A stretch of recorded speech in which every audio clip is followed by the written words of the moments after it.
Welcome to Litpoetry, the podcast where we go on a journey of discovery, reading, analyzing, and discussing great poetry from around the world.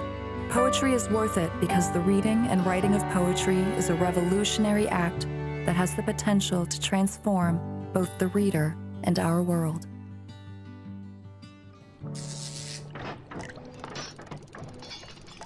Welcome to the Litpoetry podcast. My name is WHAUDEN741, and I am here to assist you. Does that compute? Our poem for data analysis today is The Unknown Citizen. He worked on the assembly line. When he died, I was tasked with giving an account of the life that he had lived as one of our most beloved and model citizens. You will listen to these words. You will appreciate them. So please plug yourself into the machine in front of you. The data stream is now coming online.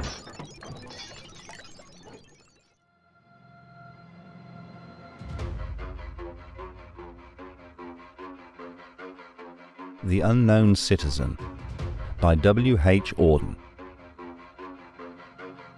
2JS/07M378. This marble monument is erected by the state. He was found by the Bureau of Statistics to be one against whom there was no official complaint, and all the reports on his conduct agree that in the modern sense of an old-fashioned word, he was a saint, for in everything he did he served the greater community. Except for the war till the day he retired, he worked in a factory and never got fired, but satisfied his employers, Fudge Motors Inc. Yet he wasn't a scab or odd in his views, for his union reports that he paid his dues. Our report on his union shows it was sound, and our social psychology workers found that he was popular with his mates and liked to drink.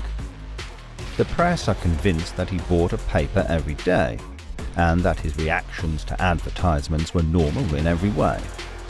Policies taken out in his name prove that he was fully insured, and his health card shows he was once in hospital but left it cured. Both Producer's Research and High Grade Living declare he was fully sensible to the advantages of the installment plan and had everything necessary to the modern man: a phonograph, a radio, a car, and a Frigidaire. Our researchers into public opinion are content that he held the proper opinions for the time of year. When there was peace, he was for peace, and when there was war, he went.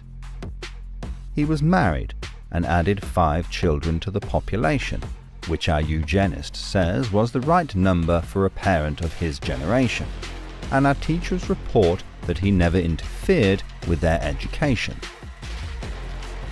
Was he free? Was he happy? The question is absurd. Had anything been wrong, we should certainly have heard.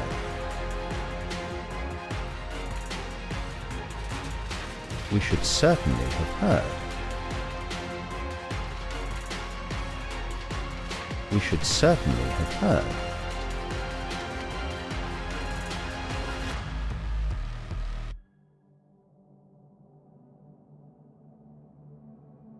So I want to begin this podcast by saying a few things about the historical and literary context of the poem. W.H. Auden was a poet, author, playwright, and a leading literary influencer in the 20th century. Known for his chameleon-like ability to write poems in almost every verse form, Auden's travels in countries torn by political strife influenced his early works. He won the Pulitzer Prize in 1948. The Unknown Citizen was first published in The New Yorker in 1939 before appearing in Auden's Another Time in 1940 alongside some of his most famous poems. Auden emigrated from England to America just before the start of World War II, and the poem itself uses Auden's characteristic humour and deft touch to examine what is actually a rather troubling subject. The poem is clearly a work of dystopian literature, a genre that really grew in popularity during the 20th century. Like Orwell's iconic dystopian novel 1984, The Unknown Citizen examines a society where an individual's thoughts and actions are seemingly controlled and regulated by the apparatus of the state. An interesting point to note, though, is that this poem predates the publication of 1984 by a decade. Within the poem itself, it is quickly apparent that the sound of the poem closely mimics and parodies the voice of an official government bureaucracy.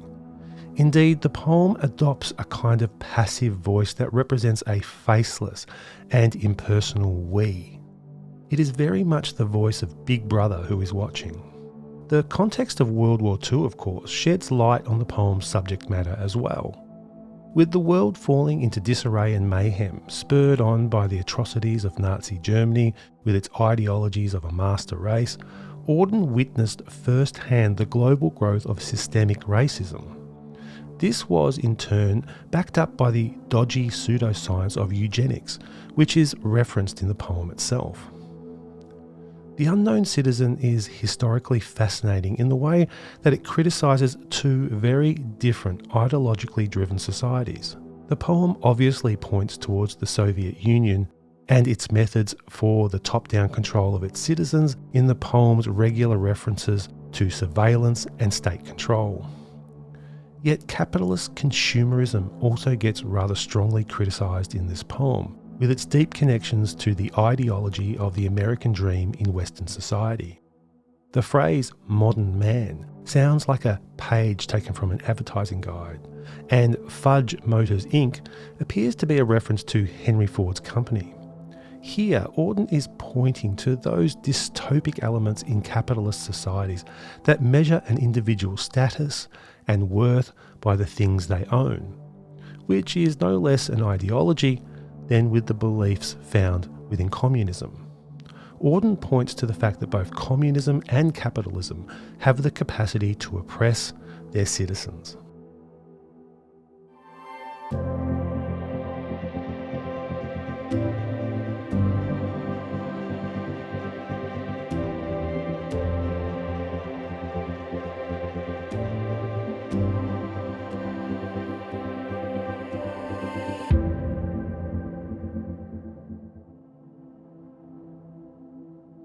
So I want to take some time in the podcast to talk about themes such as oppression, control, conformity, and freedom. They're very present within this poem. The Unknown Citizen is written in the form of an elegy, a poem that fondly remembers a person who recently died. The word clearly related to the word eulogy, a speech given at a funeral. This elegy, however, is a parody of this solemn form. For example, whereas one would usually expect a distraught relative or friend to compose an elegy, it is the faceless state that delivers the commemoration for the dead citizen. Like a blood-sucking insect, the government officials drain the emotional life, any sincere sentiment or heartfelt grief out of the elegy's messaging to leave behind a poetic yet lifeless husk. The poem is thus hollow, just like the citizen himself. In the end, the citizen is only valued for his absolute conformity to the system. By subverting the elegy form, Auden here creates a playful, yet at the same time uncomfortable sense of humour and irony. Moreover, this approach by Auden delivers a powerful critique of modern society by arguing just how dangerous it can be for a society to give too many powers to those in charge. The poem also looks specifically at how surveillance in society can oppress people through the state knowing everything about its inhabitants. The title is therefore ironic, of course, because the state clearly knows everything there is to know about the unknown citizen. And I mean everything. In a society like this, Auden argues that freedom is not truly obtainable, even though on the surface those in power claim to be offering people a good and materially rich lifestyle. Of course, this poem has serious ramifications for us in the 21st century as well. This is because those in positions of power have more data about who we are as individuals than at any other time in human history. Like Auden's citizen, powerful institutions collect our data and can use it against us. Indeed, one could argue that in most Western democracies today, while people are not controlled or oppressed too much by heavy-handed government officials, like in the poem, the true officials in power, pulling the strings and shaping the narratives of our world, are not so much those in government, but rather they are those in control of powerful corporations, advertising agencies and technology companies. In other words, in a capitalist society, we too can be good citizens, just so long as we remain good little consumers who do our part to support the system as it currently exists. The thought police in the world today simply monitor our purchasing habits, turn us into predictable sets of data, and then go about designing algorithms to control our innermost desires and thoughts without us even knowing it.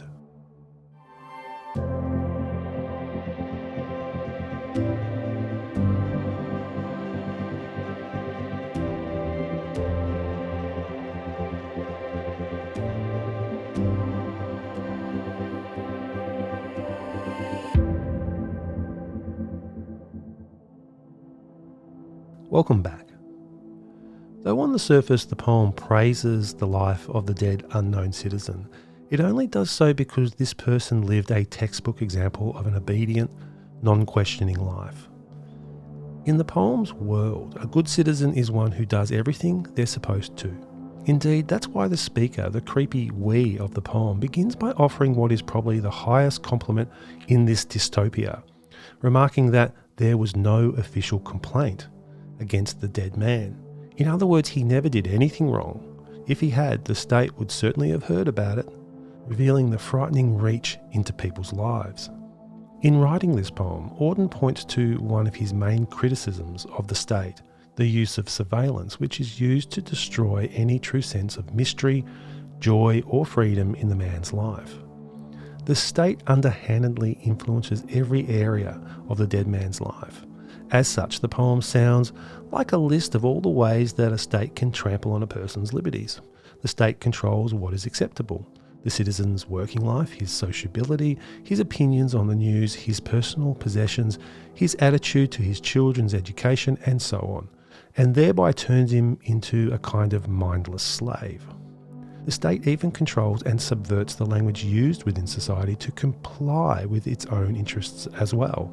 For example, it redefines what notions of sainthood are by associating the word with how well a person serves their oppressive system, rather than embrace the common understanding that sainthood actually applies to a person who lives a morally sound life that is focused on justice. The poem also implies that modern society, in an effort to optimise productivity and happiness, has made everyone essentially the same and robbed life of the kind of individuality that makes life meaningful in the first place. The state makes out that the man possesses freedom to choose his destiny. However, the reality is that the man's choices are an illusion. Added to this, the poem takes special aim at the world of advertising, suggesting that it sells falsehoods about individual happiness that actually amount to further conformity. The poem describes how the dead man's reactions to advertisements were normal. He thought what he was supposed to think, and accordingly, he bought all the items that advertisers wanted him to: a phonograph, radio, car, and a fridge. While advertising encourages people to make purchases as a way of defining and expressing their individuality, Auden also points out that consumerism leads just as much to conformity as it does to individuality. In the end, Auden's poem is a cautionary tale about society which asks people to question the relationship between the state and the individual, and to examine whether governments or other powerful institutions actually have a person's best interests at heart. The dark and disturbing humour embedded within the poem challenges us to open our eyes and look again at the world to which we belong.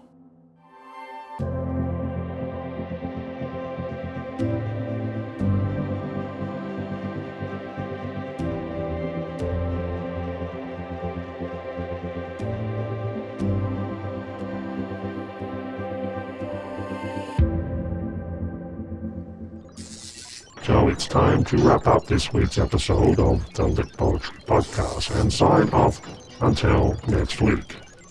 To support our work, don't forget to hit that like button and subscribe to our channel. Your support is very much appreciated. To access more resources on poetry, visit our website at www.litpoetry.com. We'll finish by listening one more time to the poem. I hope you have a great week, and I'll see you later. Exterminate, exterminate, exterminate.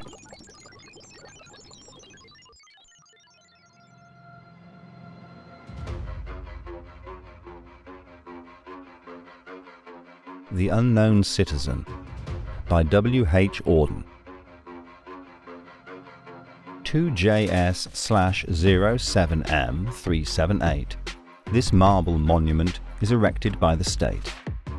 He was found by the Bureau of Statistics to be one against whom there was no official complaint, and all the reports on his conduct agree that in the modern sense of an old-fashioned word, he was a saint, for in everything he did he served the greater community. Except for the war till the day he retired, he worked in a factory and never got fired, but satisfied his employers, Fudge Motors Inc. Yet he wasn't a scab or odd in his views, for his union reports that he paid his dues. Our report on his union shows it was sound, and our social psychology workers found that he was popular with his mates and liked to drink. The press are convinced that he bought a paper every day, and that his reactions to advertisements were normal in every way. Policies taken out in his name prove that he was fully insured, and his health card shows he was once in hospital but left it cured. Both Producers Research and High Grade Living declare he was fully sensible to the advantages of the installment plan and had everything necessary to the modern man: a phonograph, a radio, a car, and a Frigidaire. Our researchers into public opinion are content that he held the proper opinions for the time of year. When there was peace, he was for peace, and when there was war, he went. He was married and added 5 children to the population, which our eugenist says was the right number for a parent of his generation, and our teachers report that he never interfered with their education.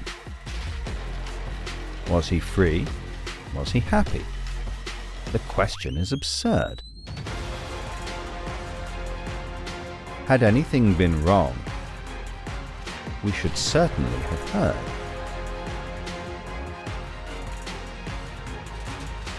We should certainly have heard.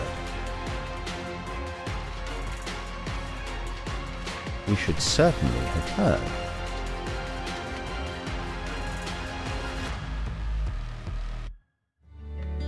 You've been listening to the Lit Poetry Podcast, presented by James Laidler.